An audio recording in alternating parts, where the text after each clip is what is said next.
Hello, listeners, and welcome to another episode of Subscription Scaled. I'm your host, Nick Frederick. With me today is Max-Josef Meier, who is the CEO and co-founder of Fin. Max-Josef, welcome to the show. Thank you very much, Nick, for having me. Excited to dive into the world of car subscriptions today, and I'm sure you have a whole lot to say about it. But why don't we start at the beginning? Tell us a little bit about yourself, your background, and how you came to start Fin. Sure. First of all, really, thank you very much for having me Glad to have you today. And happy to share a quick intro about myself. So I'm second time entrepreneur. So the first company I started was a company called Stylight, a search engine for fashion, which I started 2008 and built for 8 years until 2016 when we sold the company. So it was an e-commerce company. After that, I was an angel investor, but actually all the time I looked for the next idea to pursue, for the next venture to start. And this time, I wanted to stay in the field of e-commerce, but I also wanted to really build something that can grow really, really large and meaningful and impactful. You only live once. I wanted to do something that can become truly a mass market phenomenon, build something that can truly capture an entire category, be an innovator. Recurring revenues I found interesting. So I looked for a while, but then I came across car subscriptions, and I found it to be truly fascinating, both from a consumer point of view. Buying, leasing, financing your car has not really changed for decades, but also from a business point of view, as the largest retail market in the world, cars still has the lowest e-commerce penetration rate of all markets, which I found fascinating. And despite not having a clue about the car industry, we started it in 2019, and fast forward today, we are the leading car subscription platform in Germany, and also just launched in the US earlier this year. And have a fantastic team. Awesome. So when you're looking for your next idea, what specific about car subscriptions, like what were the things that stuck out to you? I mean, low penetration, obviously a lot of opportunity, but what were the other things about it that you thought, this is something I want to get into? So how I really came across it was that I looked at what are the typical subscriptions people have, and I just went down from top to bottom. Okay. And when you really think about it, like the number one subscription, and how much do people pay for it? And number one typically is your house or your apartment. Then number two maybe is your health insurance.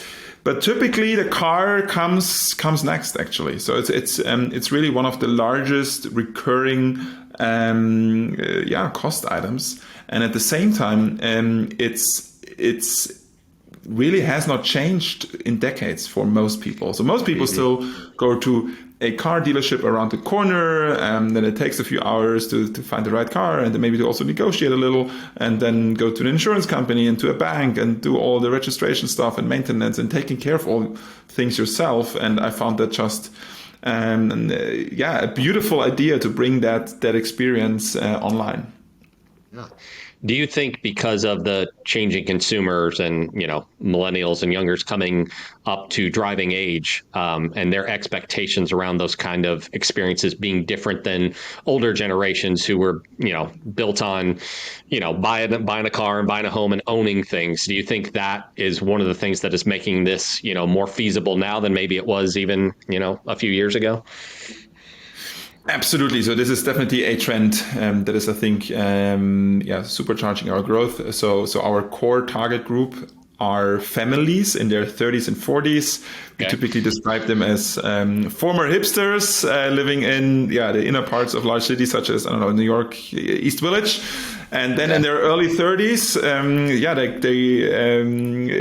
when they grow up, so to say, they start raising a family, move out to Long Island or whatnot, and then they find out that they need a car like they need a house. And these target groups, like in the 30s and 40s, by the way, millennials. So millennials are also much older now, in their 30s, early 40s. They're so used to purchase everything online. They really seek an online alternative. So they find Fin. Yeah.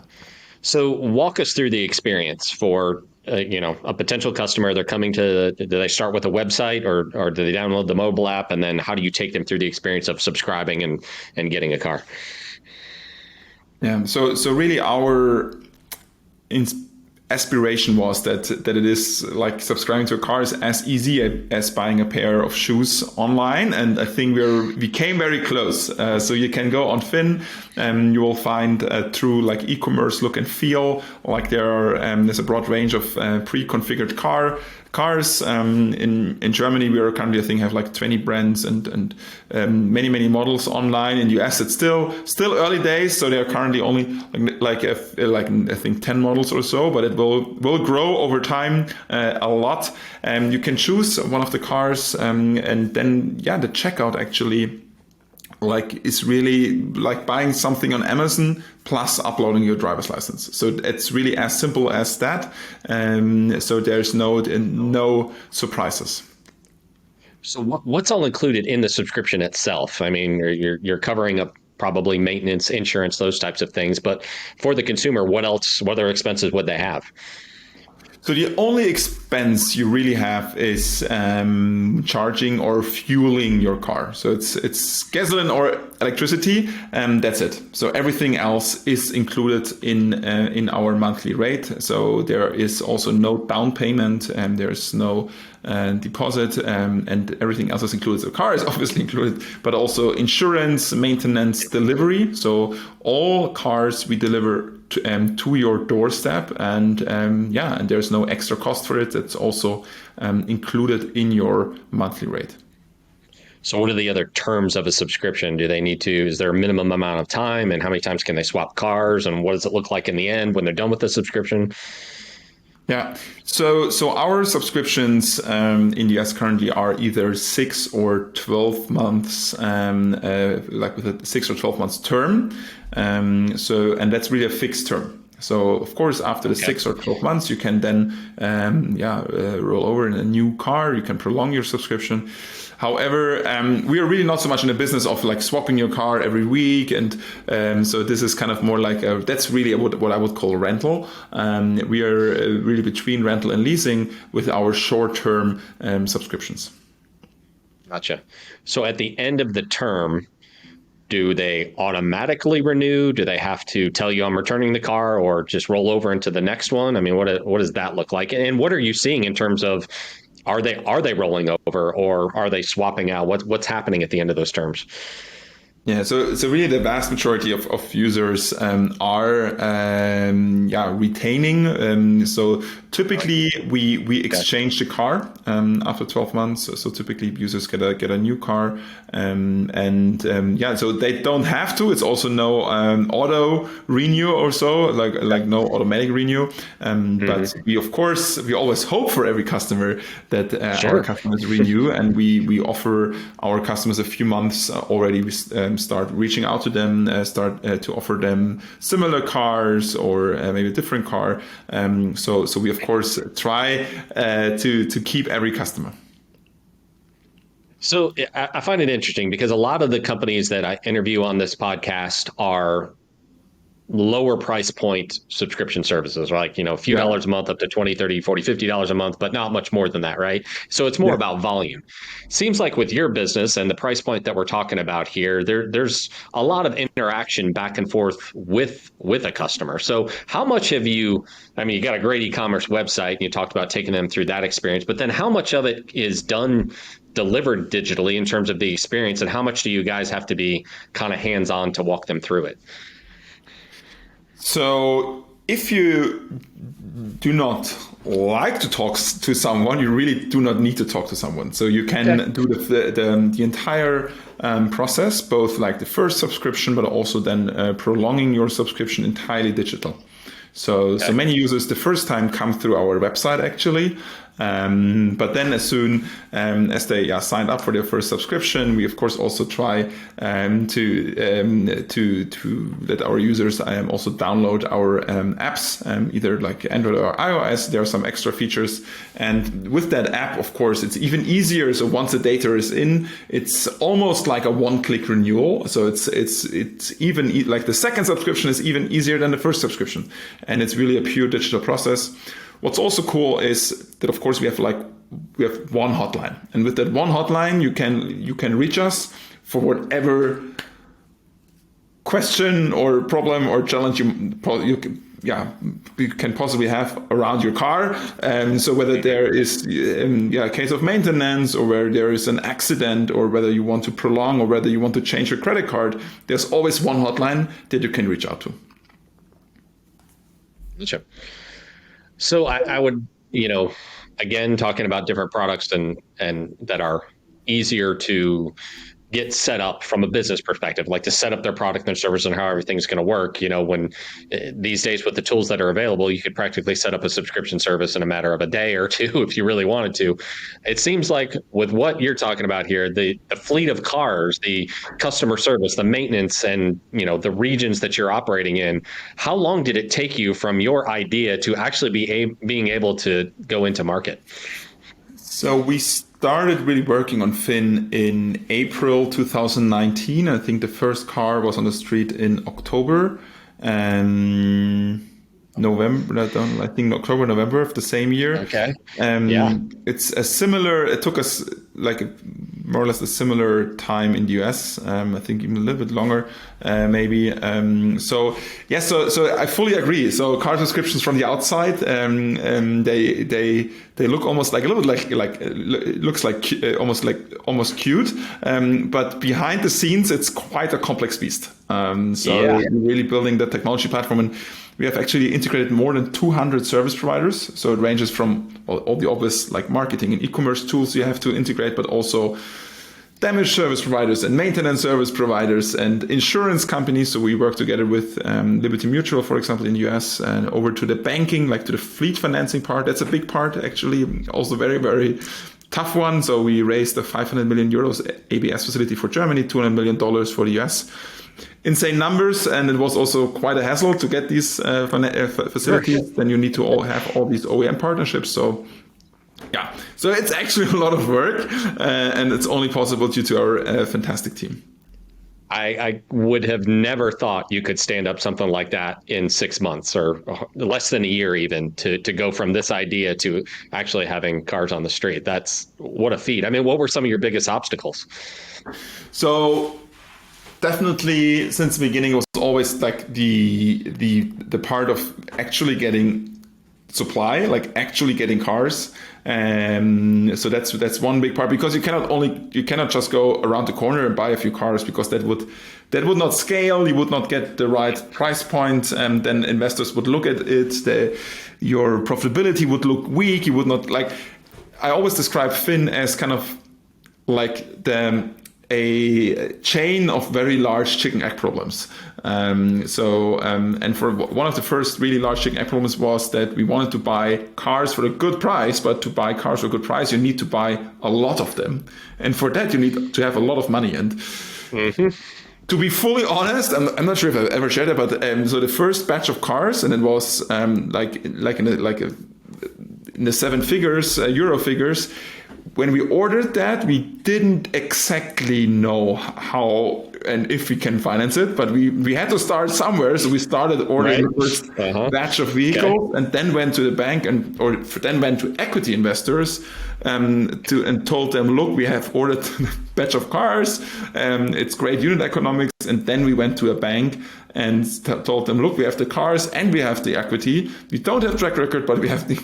And so that was how we were able to start that wheel, so to say. So how were you convincing investors and banks in particular, who tend to be pretty risk averse, that an industry that's very unproven at this point was a good investment? So I think one major piece to our story is that our first larger equity fundraising, so our seed round of 8.8 million euros in November 2019 was made by an investor who I knew really, really well from our first company. So he was first investor with my first company. It was a successful exit for him. So I think he placed his bet also a little on I think us as a co-founding team, and that was definitely a very, very important piece.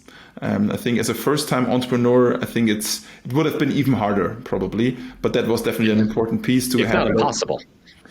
I think it's really hard. Yeah. Yeah. Well, so you're not the first car subscription company. I mean, the manufacturers have tried this. Some have tried and failed or shut it down.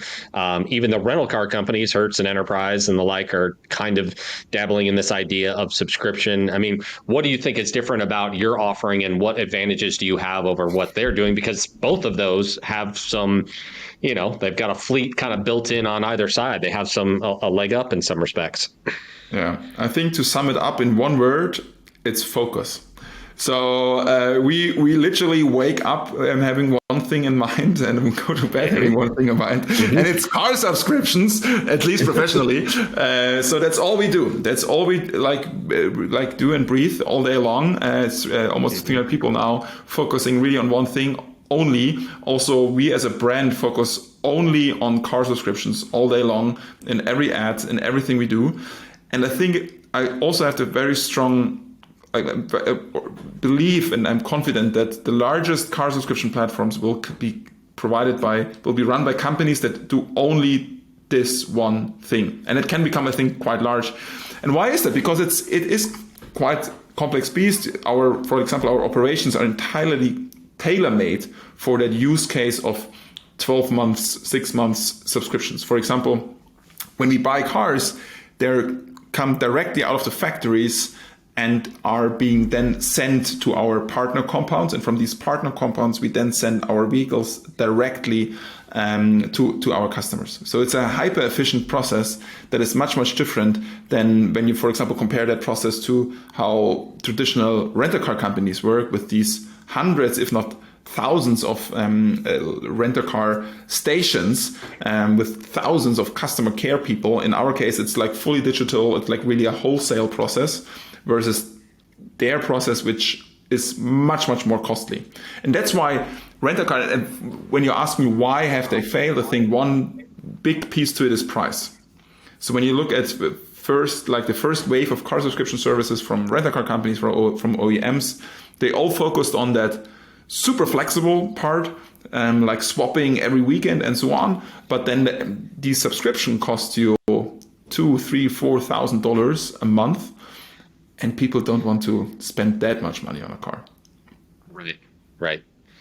Well, do you feel like you've got an obstacle in the market just in terms of education? Because the average consumer thinks buy or lease. Those are the only two constructs that they know. And you say car subscription, I think a lot of people just gravitate towards, is that a lease that includes like maintenance and, and insurance, or is there more to it? So do you see that as an obstacle, and how are you overcoming it? Well, we see it as an opportunity, of course. Okay. Of course, I have to say it, but it's the matter of it's really a fact that when we started in Germany in 2019, car subscription was a bigger thing. In Germany, it's called Auto-Abo. It was a bigger thing than car subscription is today in the US. So especially in the northeast part of the US, where we are currently active, when we talk to our customers or when we talk to candidates, no one has ever heard about car subscriptions. And that will go on for a while. So we are really, probably will maybe also talk about a company called Fair.com. So it was one of the car subscription pioneers out of LA. I think in that part of the US, car subscription is more or less a little bit known. In all other parts of the US, it's completely unknown. But we see it as an opportunity because, typically that first company who really owns on a new category, sometimes has the opportunity to become also really the synonym for the category. So, for example, Airbnb now, you don't rent and yeah, you rent an Airbnb, and there are other examples, and that's exactly what excites us as a team, that we really have the opportunity here to build the category, but that's a lot of work and a lot of educating, but also then have the opportunity to maybe also lead the category. Yeah. So in terms of your brand then, because you're trying to build this awareness and become the kind of the de facto, people say Finn and they automatically think car subscription, are you having to spend a lot on advertising, and how are you reaching customers? How are you finding these new subscribers? It's I think no big surprises there. So it's mostly Google and Facebook right now, or Meta. So it's also including like Instagram, for example. What we have seen in Germany is that, however, the share of paid traffic, paid users, so users that we acquired for our subscriptions that came through a paid channel such as Google and Facebook, declined over time dramatically. So right now, less than 50% of our users in Germany come through a paid channel. More than 50% come through an organic channel, so through word of mouth or through referral.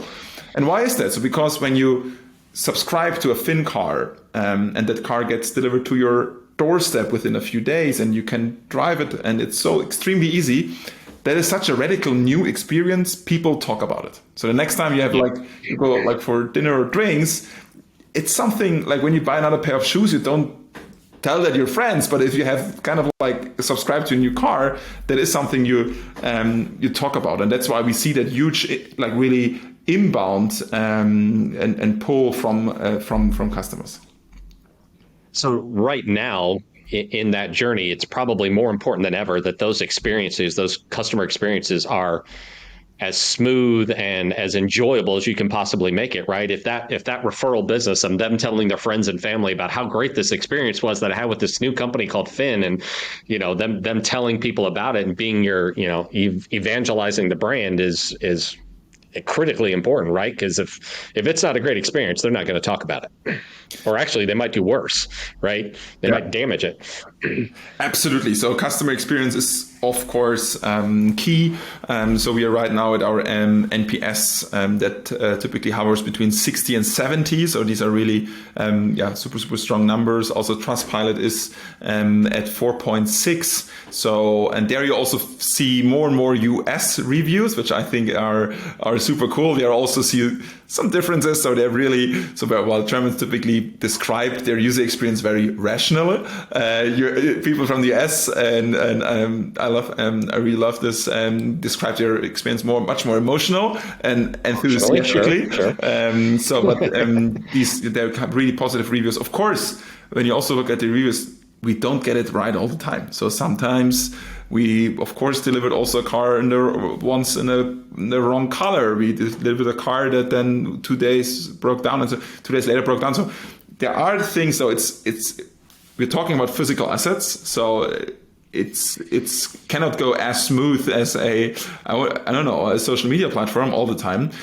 So things go wrong, but we try and work very hard that things go typically most of the time right.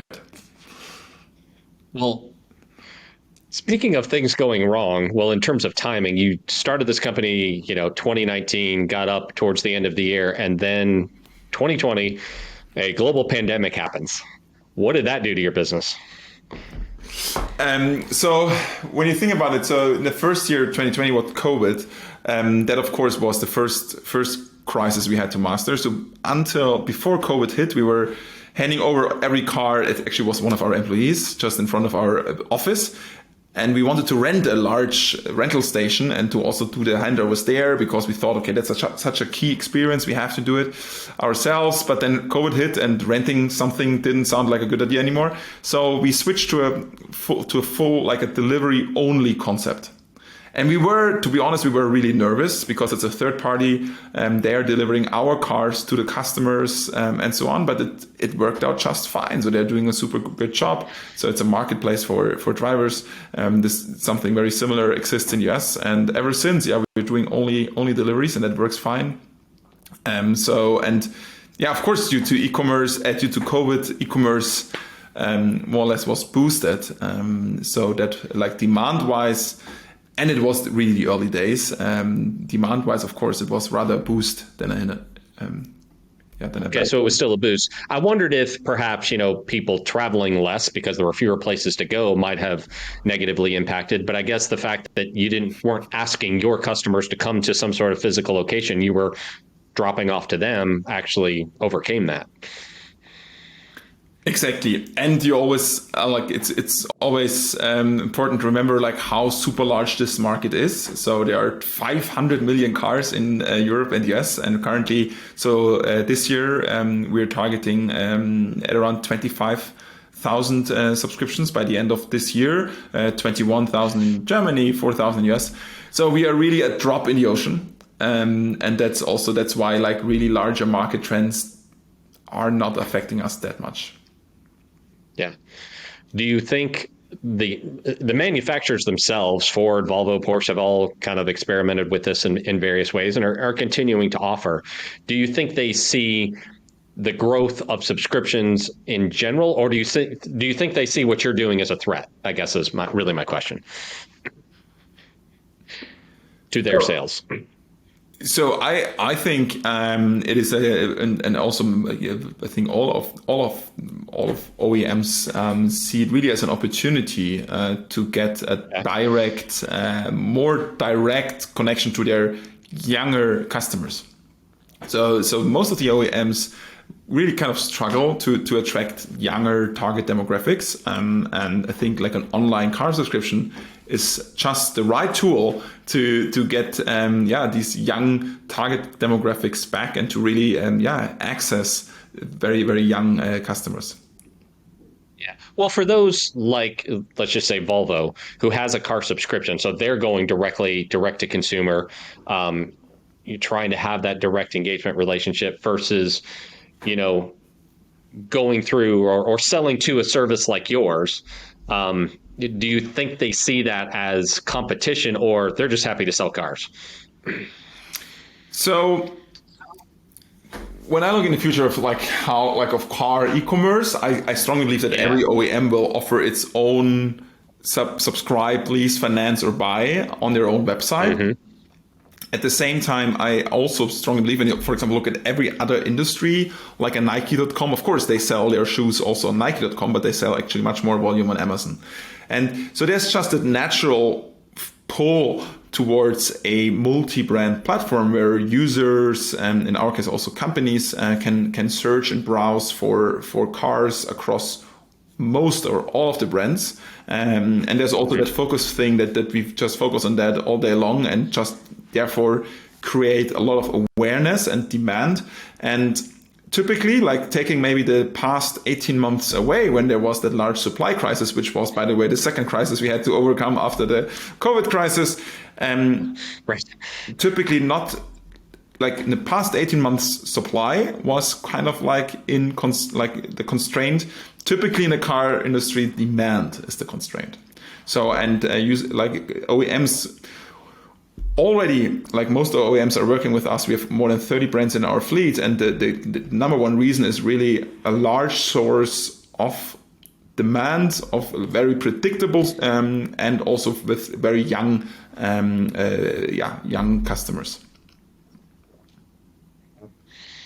So what other obstacles, as you guys have grown, clearly there was success in Germany that justified coming over here into the US. What are your future plans? Are you going to continue to expand geographic markets in the US and still focus on US and Germany, go into other global markets? I mean, where do you see this headed? So we see us at the very, very beginning of our journey. We